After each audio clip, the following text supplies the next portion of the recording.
जय माता दी। आप सभी पर माता रानी का आशीर्वाद सदा बना रहे। कन्या पूजन नवरात्रि की अष्टमी या फिर नौमी तिथि के दिन किया जाता है। माता रानी का स्वरूप कन्याओं के पूजन के बिना 9 दिन की पूजा अधूरी मानी जाती है, क्योंकि माँ हवन, तप और दान से इतनी प्रसन्न नहीं होती जितनी की कन्या पूजन से होती हैं। कुछ लोग उपवास के अंतिम दिन यानी कि नौमी तिथि के दिन कन्या पूजन करने का संकल्प लेते हैं और कन्या भोज के साथ ही नवरात्रों का व्रत समाप्त हो जाता है।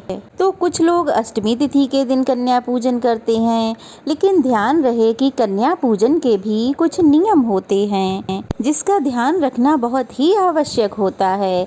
अगर आप भी इस दिन कन्या भोज कराने जा रहे हैं तो चलिए आज के वीडियो में जानते हैं कन्या पूजन, कन्या भोज से जुड़ी कुछ आवश्यक बातें। इसके साथ ही आप जानेंगे कन्या पूजन क्यों किया जाता है और कन्या पूजन करने के लिए कन्याओं की जो संख्या होती है उसका क्या महत्व होता है और कितने वर्ष की कन्या किस शक्ति का प्रतीक होती है। तो चलिए सबसे पहले जान लेते हैं कन्या पूजन के मुहूर्त के बारे में। इस बार अष्टमी तिथि 10 अक्टूबर गुरुवार को है, नौमी तिथि 11 अक्टूबर शुक्रवार को है, दसवीं तिथि 12 अक्टूबर शनिवार को है। अष्टमी तिथि प्रारंभ होगी 10 अक्टूबर दोपहर 12:33 से और अष्टमी तिथि समाप्त होगी 11 अक्टूबर शुक्रवार 12:07 पे। वैसे तो इस बार नवरात्रि के पूजा के पूरे 9 दिन मिले हैं, लेकिन कुछ कैलेंडर के अनुसार या कुछ ज्योतिषों के अनुसार अष्टमी और नौमी तिथि एक ही दिन मनाई जा रही है। तो ऐसे में आप एक बार फिर से जान लीजिए कि आपके क्षेत्र में, आपके गांव में या आपके घर परिवार में जैसे भी अष्टमी नौमी तिथि मनाई जा रही हो, आप वैसे ही मनाएं। वैसे तो 10 अक्टूबर गुरुवार को अष्टमी तिथि और 11 अक्टूबर शुक्रवार को नौमी तिथि मनाई जाएगी। नौमी तिथि प्रारंभ होगी 11 अक्टूबर शुक्रवार को 12:08 से और नौमी तिथि समाप्त होगी 12 अक्टूबर शनिवार को सुबह 10:58 पे। जो लोग इस बार अष्टमी और नौमी तिथि एक ही दिन मानकर कन्या पूजन करने वाले हैं, तो वो लोग जान लें कि महाअष्टमी पर कन्या पूजन का जो शुभ मुहूर्त है वो 11 अक्टूबर को सुबह 7:47 से लेकर 10:41 तक का होगा और इसके बाद राहु काल शुरू हो जाएगा। राहु काल 10:41 से लेकर दोपहर के 12:08 तक रहेगा। जब तक राहु काल रहेगा तब तक आपको कन्या पूजन नहीं करना चाहिए और इसके बाद जो दूसरा मुहूर्त होगा कन्या पूजन का वो दोपहर के 12:08 से 1:35 तक का होगा।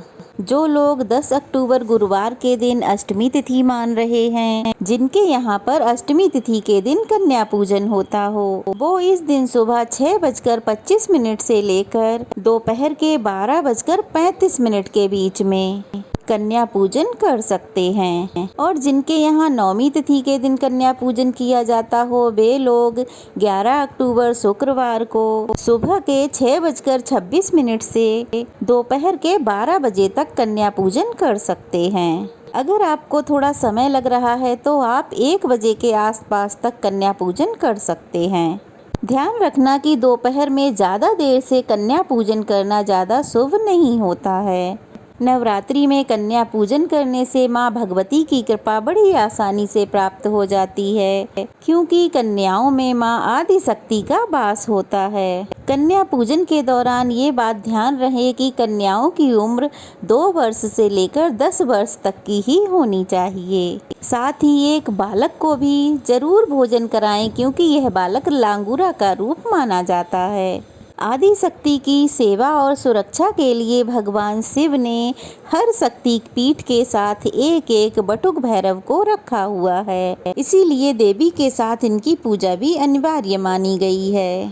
शक्ति पीठ के दर्शन करने के बाद अगर भैरव के दर्शन नहीं किए तो माँ के दर्शन अधूरे माने जाते हैं। ठीक उसी तरह कन्या पूजन के दिन भी एक बटुक भैरव की पूजा करना अनिवार्य होता है। शास्त्रों के अनुसार कन्या के जन्म के 1 वर्ष बीतने के पश्चात कन्या को कुंवारी की संज्ञा दी जाती है। 2 वर्ष की कन्या को कुमारी, 3 वर्ष की त्रिमूर्ति, 4 को कल्याणी, 5 वर्ष की आयु वाली कन्या को रोहिणी, 6 वर्ष की कन्या कालिका, 7 को चंडिका, 8 वर्ष की कन्या सांभवी और 9 वर्ष को दुर्गा तथा 10 वर्ष की कन्या को सुभद्रा माना गया है। नवरात्रि में एक कन्या एक तरह की अव्यक्त ऊर्जा मानी गई है और उनकी पूजा करने से यह ऊर्जा सक्रिय हो जाती है।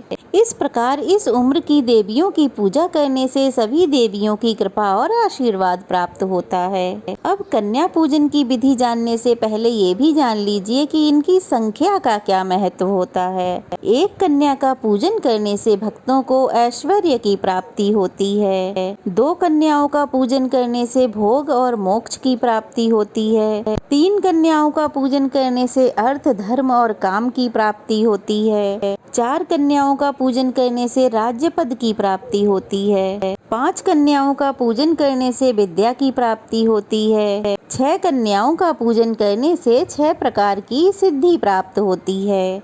7 कन्याओं का पूजन करने से सुख और सौभाग्य की प्राप्ति होती है। 8 कन्याओं का पूजन करने से सुख और संपदा की प्राप्ति होती है और 9 कन्याओं का पूजन करने से पृथ्वी के प्रभुत्व की प्राप्ति होती है। तो चलिए अब जानते हैं कन्या पूजन की विधि। नवमी या अष्टमी तिथि के दिन कन्या पूजन करने से पहले घर को साफ सुथरा कर लें, क्योंकि आने वाली कन्याएं स्वयं माता का स्वरूप मानी जाती हैं। इसीलिए कन्याओं को आमंत्रित करते समय घर में साफ सफाई होनी चाहिए और घर का माहौल भी शांत होना चाहिए, तभी कन्या पूजन का फल हमें मिलता है। कन्या पूजन में आपको जितनी भी कन्याएं मिल सकें, 1, 7, 5, 9, 11, ध्यान रहे कि संख्या विषम ही होनी चाहिए। साथ में एक बालक का भी पूजन करना अनिवार्य है। अगर आपके आसपास कन्याएं रहती हों तो आप एक दिन पहले शाम के समय उन्हें अगले दिन अपने घर पे आने का आमंत्रण दे सकती हैं। ऐसा संभव ना हो तो आपको जितनी भी कन्याएं जिस समय पर भी मिल जाएं, उन्हें आप आमंत्रित कर भोजन करा सकती हैं। ध्यान रहे कि इस दिन आपके घर में जो सुबह की पूजा है, हवन आदि है, वो कन्या भोज कराने से पहले पहले पूर्ण हो जाना चाहिए। अगर आपको आसपास कन्या ना मिले और आपके घर में ही छोटी सी कन्या हो तो आप पूजा करते समय यह संकल्प ले लें कि मैं अपनी पुत्रियों को ही देवी का स्वरूप मानकर पूजा करती हूँ। फिर उसके बाद आपके घर में जो कन्या जितनी कन्या हैं उन्हीं को आप भोजन कराएं। जो भी दान दक्षिणा उपहार देना हो वह सब आप उन्हीं को दे दें और उस भेंट पर आप कभी अपना अधिकार ना दिखाएं और कभी किसी कन्या का अपमान बिल्कुल ना करें। अगर किसी के घर में भी कन्या ना हो, आसपास भी कन्या ना हो, तो 1, 7, 3, 5 इतनी भी संख्या में आपने भोग तैयार किया है तो आप उतने ही हिस्से एक पत्तल में रख लें और बाद में इस भोग प्रसाद को आप गौ माता को दे दें। ध्यान रहे कन्याएं घर में आए तो सीधे उन्हें भोजन के लिए ना बिठाएं। पहले उनके हाथ और पांव धुलाएं, हल्दी कुमकुम अक्षत से उनको टीका लगाएं और उनके हाथों में कलावा बांधें। इसके बाद उन्हें पूर्व दिशा की ओर मुख करके साफ सुथरे आसन पर बिठाना चाहिए। फिर कन्याओं को खीर, पूरी, हलवा, चना परोसें। ध्यान रहे कि कन्याओं को कभी भी भोजन प्रसाद ग्रहण करने के लिए जबरदस्ती नहीं करनी चाहिए। वे जितना खा पाएं आदर पूर्वक उन्हें उतना ही खिलाना चाहिए। सबसे पहले आप उन्हें जो आपने हलवा या खीर बनाई है वो ग्रहण करने को दें। बहुत से लोग पूजा में रखा नारियल तोड़कर प्रसाद रूप में कन्याओं को बांटते हैं।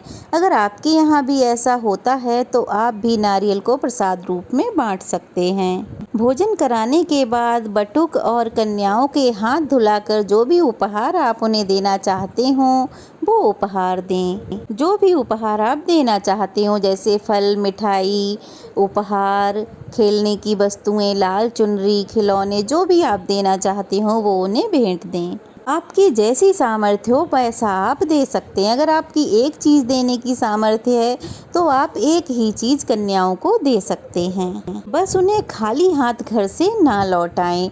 उपहार देने के बाद उनके पैर छूकर उनका आशीर्वाद लें और उन्हें दरवाजे तक सम्मान पूर्वक विदा करके आएं और हाथ जोड़कर उनसे प्रार्थना करें कि अगली बार कन्या पूजन में वे आपके घर पे सादर आमंत्रित हों।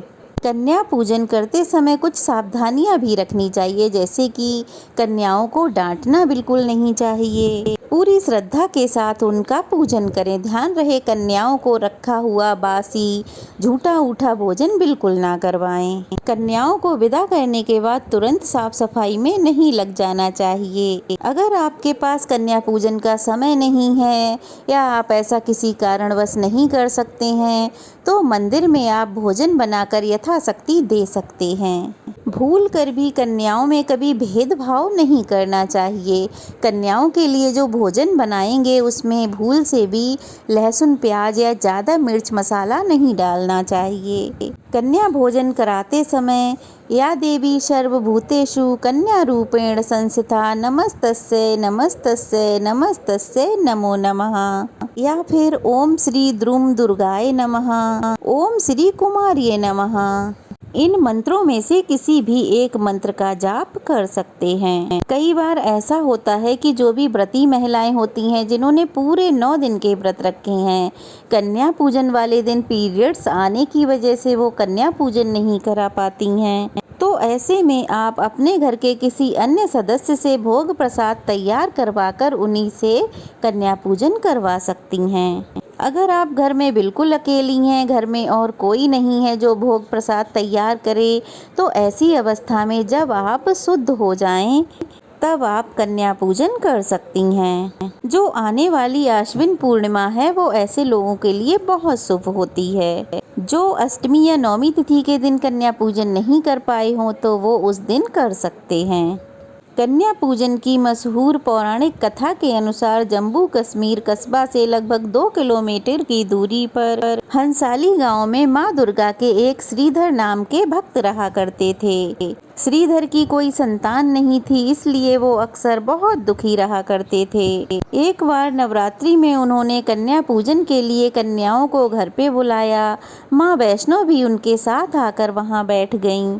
पूजा करने के बाद सभी कन्याएं तो लौट गईं, लेकिन माता वैष्णो वहीं रहीं।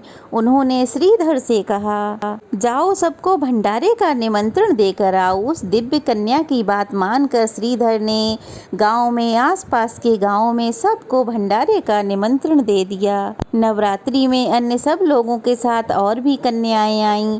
इसके बाद श्रीधर के घर में संतान की उत्पत्ति हुई। मान्यता है कि तभी से आज तक कन्या पूजन की परंपरा चली आ रही है।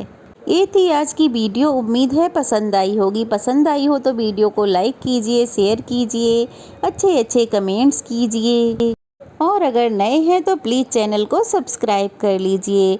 और आप जानना चाहते हो कलश विसर्जन कैसे किया जाएगा तो इसकी वीडियो हमारे चैनल पर है, प्लीज़ जाकर ज़रूर देखिएगा। कमेंट बॉक्स में जय माता दी लिखना बिल्कुल मत भूलिएगा। चलिए फिर मिलते हैं, तब तक के लिए जय माता दी।